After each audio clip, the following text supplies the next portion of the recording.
Welcome to all. In this particular session, we will see rest of the system components for operating system structures. So in the previous video, up to file management we have seen. Now let us concentrate on IO system management. One of the purpose of an operating system is to hide the peculiarities of specific hardware devices from the user. Okay, so whenever I say IO means IO is nothing but input output, isn't it? So whenever you are using your system, if you plug in your USB, it has to be detected, correct? So it is a kind of input to the actual device.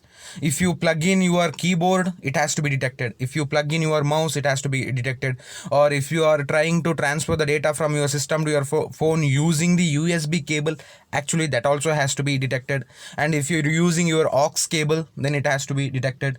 Or if you're going for external hard disk, so again it has to be detected. So ultimately all these peripherals or hardware devices, if you are going to connect to a particular system, it's a kind of input you are giving. As an user, you are giving a kind of input to that system, and operating system has to take care of it, isn't it? So in if I say about output, definitely if you are going to connect any speakers and if you're trying to play any music, then the data has to be transferred, and you have to if you want to listen a particular song, then after double clicking, a particular window has to open and your song has to be played, isn't it? And if you are trying to watch any movie, your monitor has to be on, and your monitor on the monitor you can see the movie. So all these kinds are the kind of input and output I can give as an example. Okay, you have to visualize in that particular fashion. Okay, now the IO subsystem consists of a memory management component that includes buffering, caching, and spooling. So see, for IO management also we require memory management components. Why? Because if there are so many requests, or if you are trying to see in this particular regards, I can give the example of keyboard. Okay, so you can check your typing speed per minute, how many letters you can type per minute, or how many words you can type per minute. So if you are going in that speed, it has to fetch the value from the keyboard, and it has to store that particular value in a particular buffer is nothing but a small storage space where your information will be stored, and from that buffer operating system is going to fetch that data for processing purpose. So these are the level wise, we have to think in a level wise concepts. Okay, now caching. So obviously you would have seen this caching concept in your smartphone also. You can clear the cache, isn't it? In browser, if you are using some browsers in your smartphone, you can go to settings and you can clear the cache also, isn't it? So it is a frequently accessed data will be stored in that cache or buffer storage. Fine. So if you want to use more than one devices at a time, or if you are going for some queue concepts, like simultaneously you are trying to plug in all the devices together, still your operating system should not crash. It has to handle this kind of scenarios. So operating system will take care of your input output system management. Okay, then second point is a general device driver interface. Obviously device driver is nothing but, see, in some of the cases you would have seen, if the required device driver is not available in your system, even though you plug in your USB will not get detected. Have you ever seen that scenario? If you haven't seen, right now I don't have any example to show you that particular thing. But if you have used the systems, or if you are having the laptops or desktop in your home, you would have experienced this kind of things. If you are buying some modern USBs, and if the device driver is not present in your system, definitely it is not possible to detect. Or you would have experienced one more thing. If you are installing your own operating system in your system, in your laptop, and at the initial stage sometimes your Wi-Fi is not getting connected in your system, saying that your network driver is not present, isn't it? So those are some of the example you can see, because driver is nothing but a platform where you can try to connect your hardware devices to the system, or any particular connection also possible using this particular platform. I can say it is a middleman. Okay, drivers are the middleman between your system as well as your devices. Okay, so that is the thing. The third one is drivers for specific hardware devices. You can combine the second and third point. Okay, so device driver interface is nothing but a kind of platform where sometimes they may give the graphical interfaces for also. As a user you can interact with the particular system, and drivers are nothing but the middleman, or you can say it's a interface, or it's a middle line between your operating system as well as the devices, whatever you are trying to plug in. Okay, these are the some of the example you can visualize over here. This next point is secondary storage management. So in the previous video I said the difference between main memory and secondary memory, isn't it? Main memory is volatile, it is costlier, it is faster. And whenever we talk about secondary storage management, it is nothing but your ROM, read only memory. Okay, or you can think of hard disk, you can think of DVDs, you can think of pen drives, you can think of any external device you're trying to connect to your laptop using USB cable or any kind of cable. Okay, so where you can store the data for a longer duration, that is nothing but a secondary storage. I'm just giving the example for secondary storage. Now how it is managed by operating system, let us see. A main purpose of computer system is to execute programs. These programs with the data they access must be in a main memory or primary storage during execution. So this was the concept I explained while explaining the main memory concept, isn't it? The next, because main memory is too small to accommodate all the data and programs, and because the data that it holds are lost when power is lost, the computer system must provide secondary storage to backup main memory. So this is one of the plus point they have listed over here, because rest of the explanation I have already given for main memory management. So whenever you are trying to run an application, obviously that application will sit in main memory or RAM, and if you are going to switch on or switch off your system, definitely that is lost. So secondary memory is nothing but like permanent, you can say a permanent storage. Until unless you want to delete that particular file, it will be residing in that particular memory, you can think of like that. Okay, so that is why, so if the main memory is lesser, then you can keep the backup file in your secondary memory. So that is what they are trying to explain over there. Okay, the operating system is responsible for the following activities. So first one is free space management. So obviously if you don't want to keep any junk files, or if you don't want to keep any unwanted files in your system, whenever you try to delete it, it has to be vanished. So ultimately operating system will take care of it. See, you have to remember one thing. So whenever I say you are deleting some file, in actual concepts in the background, actually all the data will not be deleted. It is just changing the pointer value, that's it. There will be a pointer for storage. Fine. So that is the reason why in some of the cases you can recover the file, even though you delete the files. After, if you are using some third-party application, you can recover the file. How you can recover the file? Based on changing the pointer values. Okay, until and unless you overwrite separate file on this, which is being stored in the storage area, your file will be kept there itself. It is just a graphical representation. See, whenever you go to some drives and if you're trying to delete some folders, it will vanish from your drive, but actually it will be residing on the memory. It won't delete like that. There is no concept of deleting in your system. Okay, in the memory level, it is not like deleting. Either you have to overwrite it, or you can, while installing the operating system, you can write entire memory with zeros or ones. Okay, so that entire thing will be vanished. But whatever the things you are seeing on your system, say something like a folder is being vanished, or files being vanished, so that is nothing but the graphical representation, that's it. You can recover those files easily. Okay, you have to remember this. Okay, the next thing is storage allocation. So storage allocation is nothing but for which file, what kind of, like how much space is required for separate programs, or some a particular application requires what amount of storage, and how to allocate it, where to allocate it, and which will be easy for the fetching purpose, and all those decisions will be taken care by operating system. It will take care of it. As a user, you don't need to worry much on that. Okay, so next, you would have seen if you delete some files in a Windows platform, in settings you can see that fragmentation and defragmentation concept, storage fragmentation and storage defragmentation.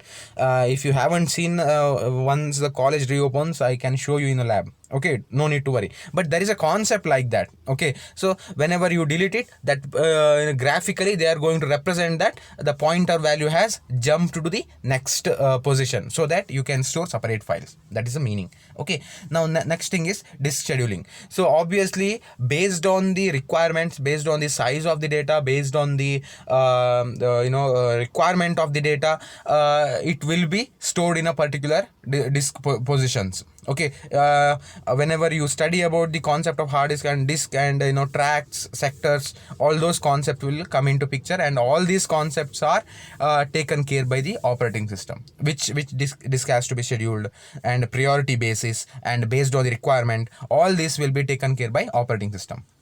Okay, that is the point. The next point is networking. See, networking is one of the important concept. Always remember, without networking, entire technology, whatever the technology you are dealing with, entire system, whatever the system you are dealing with, it is of no use. Okay, if there is no communication, if there is no transfer of data from one system to another system, if there is no connectivity, then there is no meaning actually. If you are having some standalone system which do not have any connectivity, what else you can do? You can just play game. For gaming also, see, there is a circuit connection, isn't it, inside the motherboard, and if you are opening that particular device, there is a particular circuit connection. So ultimately there is a kind of networking. Each and everything is a network. Without network, you cannot think of any technology or any device. Okay, so a distributed system is a collection of processors that do not share memory, peripheral devices, or clock. So they are talking mainly about distributed system, where there will be so many processors which will not actually share any memory or device, peripheral devices or clock. Clock is nothing but your system clock, CPU clock, and ticks, CPU ticks we say. Okay, so the processors in the system are connected through a communication network, which can be configured in a number of different ways. The network may be fully or partially connected. So ultimately, if you want to transfer the data from one system to another system, or if you want to have the communication between separate systems, obviously there has to be some connectivity, isn't it? There has to be some networking concepts. It may be wired network or wireless network, isn't it? And your network can be partially connected or fully connected. Fully connected is nothing but there is a concept of duplex and half duplex, isn't it? Can you recall all those concepts, networking concepts you would have learned? So if you are just sending from one system to another system, or if you are trying to receive one system data from another system, or if you are both the systems are completely active, so that they can transfer the data between the systems, isn't it? So all those concepts you can recall, because even all those concepts are taken care by the operating system. Operating system has to see all the network connectivities, any errors, or any any concepts which are being received from the outside system or outside world, or from the internet, or it may be anything. Whatever the data is coming to a particular system, that data has to be stored in a proper manner. It has to check for the integrity. It has to check for the say for example, it may be some viruses or harmful files would have installed to a particular system, and operating system may not try to clear that particular thing in some cases. At that time, you should be installing some third party application like antivirus and all those things. So in general, you do that. Okay, these are the general concepts. See, operating system subject is like, whenever you are dealing with the system, whatever you do with the system, it is because of operating system. You have to think like that. See, while explaining, I will frequently use system. See, system is nothing but your PC or desktop or any electronic devices. Okay, if I want to say OS or operating system, definitely it is a set of softwares or complete programs or instructions which is being installed in your PC. Okay, instead of using laptop, PC or desktop, I use the word system. Don't get confused. Okay, the next point is access to a shared resources allows computation speed up, increased functionality, increased data availability, and enhanced reliability. So it is nothing but, see, whenever we are trying to share the resources, obviously your speed, your computation speed will be increased, because if you do not have the resources or enough resources in your hand, if you are trying to borrow the resources from outside, definitely your system will be more powerful, and your computation, whatever the kind of computation you are trying to do, it will be more powerful. Okay, so we can see, for these resources, outside resources, or distributed resources, or borrowing the resources, if I'm saying, if I'm using such words, you can think of your cloud, isn't it? So in your system, say, whenever you create any Google account, obviously almost 15 GB of Google Drive storage is given to each and every user, isn't it? So that means that is a separate part of storage where you can make use of that storage, whether it is in your hand, no, whether it is in your system, no, whether it is in your phone, no. That 15 GB is in a remote location, isn't it? You are using that cloud storage, isn't it? So that is a kind of resources to you. You have to think in that way. Fine. So increased functionality, why? Because when you are getting more resources for a particular job which has to be done, then obviously functionality will be increased. Okay, increased data availability. So when you are taking the resources from outside, you can borrow some particular data elements or folders, or what you say, stub codes, or I can say some of the instructions or program code as well, or files which is having the required information to the system. So if you are getting all those files from outside, definitely you are increasing your data availability. Data will be more available when you are working on shared environment. Okay, next, enhanced reliability. Obviously, what is this enhanced reliability? Even though your system crashes, or any part of the system crashes, or any file get crashed, obviously you can borrow it, or you can keep the backup in somewhere some places which are remote to your particular system, or your system is being attacked. Obviously your data has to be stored in some remote location, so that you can access that particular data in a future time. So you have to think in a broader way. It is not just a system. Okay, whenever I say shared or distributed, you have to increase, you have to enhance your particular knowledge. You have to think in a broader way. You have to come out of the box. Okay, operating system usually generalize network access as form of file access, with the details of networking being used in the network interfaces device driver. So obviously what they are trying to do, they are trying to say is, whenever you are trying to deal with the networks, obviously operating system has to keep track of all the information of the network. Who is the owner of the network, what is the IP address, what is the port number, what kind of connection you are using, or what type of connection you are being under, you are using under, then what kind of files you are transferring, what are the files you have received. Okay, how you are going to convert your textual file into stream of bits, how it is being sent, what is the drop rate, and so many things, and what kind of drivers you have installed for networking, where you are connecting, who is the ISP, like internet service provider, or who is the admin, and separate interface has to be given to the admin, where he can control the transfer, and he can monitor all the transfer of data from one system to another system. So there are so many concepts actually, and all these concepts will be taken care by operating system. You have to think in that way. Okay, it improved on the existing file transfer protocol and network file system. It is actually NFS, I guess, not NES. Okay, network file system protocol, by removing the need for user to log in before she or he actually is allowed to use a remote resources. So obviously if you want to get the file from the remote location, obviously we are using the protocol called file transfer protocol, FTP, or network file system, NFS. Okay, so this is nothing but, see, in some of the cases, if you want to log into a particular system remotely, and if you want to access the data or access the file which is being stored in that particular system, you have to go for FTP concept. So in command line, there are some commands for FTP transfer also. Okay, in Windows we have separate commands, in for Linux based separate command. So based on the environment or architecture, we can change the commands. Okay, so you can visualize something like this. So you are sitting in a particular system and you are trying to build one resume, okay, for your job, to transfer the see, for example, I can say to transfer your resume to a particular HR, you can think like that. Okay, but your resume is stored in a particular system which is in your home. Okay, the in the home, actually you have connected your system to the internet, for example I'm saying, and you are trying to access a particular file from your system which is in your lab, which is in the inside the college campus, inside the laboratory. How you can do so? Based on terminal, there are some techniques actually. So that is how, see, that is one of the technique to steal the file. Also in some of the movies you would have seen, they are trying to target a particular system, and they are trying to get the files which is being stored in that particular remote system.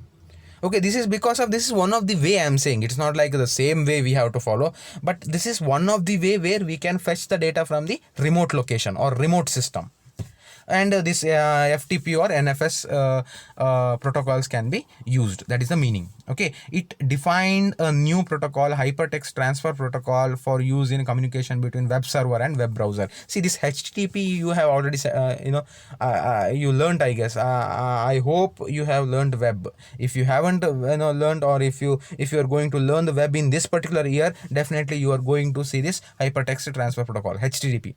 Okay, but for an example, for the explanation purpose, I can say that, see, whenever you go to any browser, and if you are trying to open Facebook in your system, I'm saying, not a system in the sense your laptop or desktop, or if you are going to cyber and if you're trying to access the Facebook or Instagram, I'm saying, so what you do, you just go open the browser and you go for www.facebook.com, or either you can go to Google and there you can search. But ultimately in that search bar, or in that URL bar, what you see that http // followed by www.facebook.com or www.google.com or instagram.com. It may be anything, twitter.com, anything. But in the initial stage, in the starting, what it will be, that is nothing but the protocol. That is nothing but hypertext transfer protocol. In almost all the communication between web server and web browser is being done using that HTTP. Next time you can check that, and in your phone also you can check. If you want, you can check. You can go to your phone browser and go for Google. In the URL bar, definitely you can see HTTP colon / or /. Okay, so that is nothing but the protocol which is being used for networking concept, and all these things are taken care by operating system. Okay, we have to think in that fashion. And the next thing is protection of system. Obviously it is very important concept, because if there is no protection, there is no concept of trust, there is no concept of reliability, there is no concept of dependability, isn't it? So protection has to be taken care, and all this protection is being taken care by operating system. And if you are you may ask this question, see, then if everything is taken care by operating system, then why we are installing antiviruses, isn't it?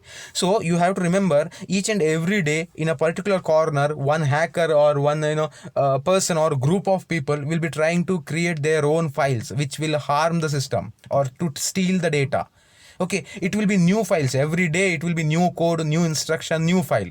So each and everything cannot be installed in the operating system, because operating system once in a year or twice in a year they give the updates, or they roll out a separate new operating system. Every time they cannot feed all the data to a particular system, isn't it? So that is the reason why we need a separate application which will monitor all these outside files which are being attacked, or which are coming towards the system.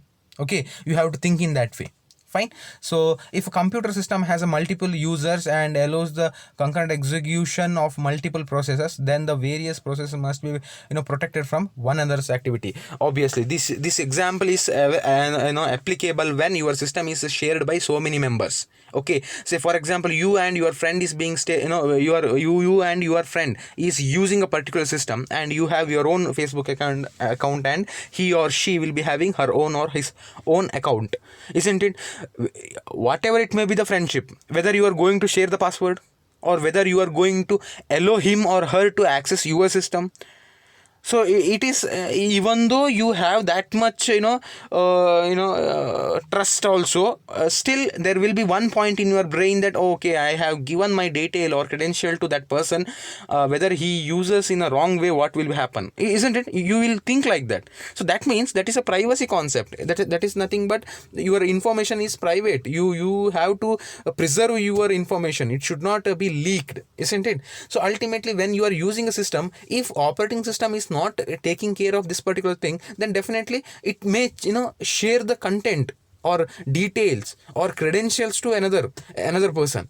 Obviously, then your security will be void, isn't it? Then that is the reason why operating system has to take care of system protection as well. Okay, now for example, memory addressing hardware ensures that process can execute only within its own address space. The timer ensures that no process can gain control of the CPU without eventually relinquishing control. So relinquishing control means, see, you have to remember one thing here. See, whenever you are trying to use the system, each and every application requires its own address space, isn't it? So in that address space, if you are trying to run the application, then it is fine. But if you are trying to run the application outside the control, then anyone can access it. If you are connecting your system to the internet and there is a connection or hidden connection to your particular system, any outsider can try to access the data from the application, or he can directly attack to your system. Okay, so that is what I just wanted to say. That is the thing. And if you are talking about the timer, okay, so each and every CPU has got its own CPU ticks, and I said in the previous examples, there will be separate time slot for each and every one, isn't it? If that is the case, if you are trying to access more time or more CPU slot, then obviously another person get affected, isn't it? That is what they are trying to say. Eventually you should not give the control has to be with the operating system. That is the meaning. Okay, the next thing is device control registers are not accessible to users, so that the integrity of the various peripheral devices are protected. So integrity of the various peripheral device means, see, each and every peripheral device, whatever the device you are going to plug to a particular system, will be having its own address. Okay, you have to remember this, that address is being given by operating system. Otherwise you cannot plug in. See, operating system, if operating system cannot, or if OS cannot detect the external devices, then that means OS did not give separate address to that particular hardware device. Okay, whenever you plug in your USB, that USB will be given with the separate ID or address space, so that this particular operating system can access the data from the USB, or it can put the data to the USB. Okay, each and every external device will be having its own address. That address, because OS will not have the idea of this textual data, it will only deals with the numbers. Okay, it may be any type of number system. It may be binary, decimal, octal, hexa, or what you said, binary, decimal, octal, hexa. Okay, yeah, those systems, those number systems. It will never understand your words. It will never understand your lines. Okay, so it will just ultimately it will deal with only zeros and ones, binaries. But this, whatever the textual data you are passing, say for example, you are passing RAM, RAM. Okay, RAM. So R will be having its own ASCII value, A will be having its own ASCII value, M will be having its own ASCII value. That ASCII value will be in the decimal. That decimal value has to be converted to binary. After converting the binary, it has to store in the it has to be stored in a particular storage. So all these things are step by step. Operating system will take care of these things step by step. You have to think in that way. Okay, the next thing is, protection can improve reliability by detecting latent errors at the interfaces between component subsystems. Early detection of interface errors can often prevent contamination of healthy subsystem by another subsystem that is malfunctioning. So ultimately, whenever operating system is being taken care, then the operating system will take care these particular things. Obviously, there is no chance of getting malfunctioned. System can either it can detach from the healthy system, or it can clear whatever the errors or viruses or any files or harmful files. It can take care of it. It can put that particular thing in a separate safe zone, so that your subsystem or your system should not get affected. That is the meaning. Okay, a protection oriented system provides a means to distinguish between authorized and unauthorized usage. Yes, so that is the reason why whenever you log into a particular OS, it will ask the credentials. Who are you? What is the password? Where is your account? So each and everything will be asked, isn't it? That is because if it will detect whether the person is authenticated or not, if the person has the password or not, whether he is the correct, useful, or appropriate user or not. So all these things will be taken care by operating system. Okay, the last but not the least, it is command interpreter system. So total, I actually in the last video, I guess I said it there are 11, sorry, it is only 8. Okay, so there are 8 system components which are being listed out over here. So this is the last system component, that is nothing but command interpreter system. One of the most important system programs for an operating system is the command interpreter, which is the interface between the user and operating system. See, I don't know how many of you used this command line interpreter. So in Windows, you can open this command interpreter using Windows plus R. If you press the window button along with the R button, you are going to open one separate thing and separate one window where you can type CMD. Okay, then if you type CMD, separate terminal will be opened. So at that time you can pass your commands. So commands are actually easier to access. Okay, it is easier to work on the system, because instead of moving the mouse for each and everything, instead of going for the path, if you know the commands, then you can access the particular files or particular networking things, or you can manipulate anything, you can add, delete, or you can do so many things using commands. Okay, ultimately in the initial days it was command itself, command itself. But now for the user purpose, for the ease of use, this mouse concept came into picture, keyboard concept came into picture. See, mouse is nothing but a graphical representation, isn't it? That cursor, whatever the cursor you see on the monitor, it is nothing but a graphic. So you are just moving. Whenever you move the cursor to a particular folder or a particular file, ultimately what you are doing, you are actually updating the graphical things or pixel values or pixel positions. You are just highlighting the pixel positions. You have to think in a deeper manner. Okay, cursor is nothing but a graphical representation. Fine. So if you are using commands, your work will be very easy. But the thing is, you have to remember all the commands in your brain. You have to list out all the commands, and you should quickly know what command to use for what work. So, but if you don't remember the commands, if you are not using you don't want to use that much brain, then you can go with the mouse or keyboard or shortcut things. Okay, many commands are given to the operating system by control statements. When a new job is started in a batch system, or when a user logs onto a time shared system, a program that reads and interprets control system is being executed automatically. So what is the meaning? So this is nothing but, see, whenever you are trying to use some control statements, or whenever you are trying to work on batch system or time shared systems, and each and whatever it may be the platform or kind of system, ultimately commands, actually each and every scenario will be having its own commands based on the commands. See, for network it has got separate commands. For file management it has got separate commands.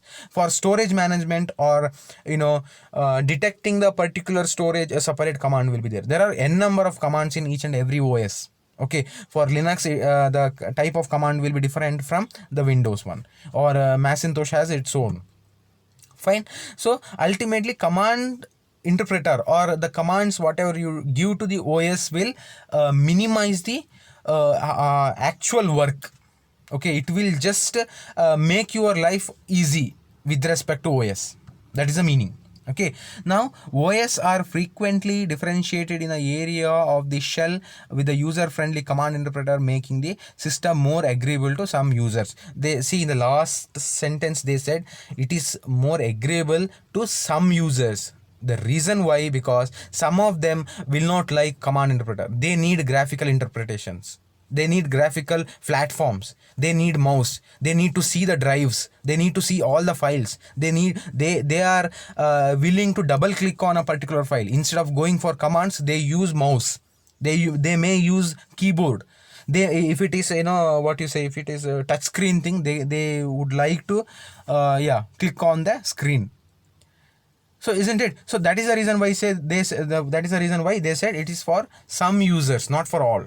But if you are willing to keep all the commands in your brain, if you are willing to work on commands, then definitely you can go for commands. It is the easiest way, and it is like your work will be very easier and very faster also.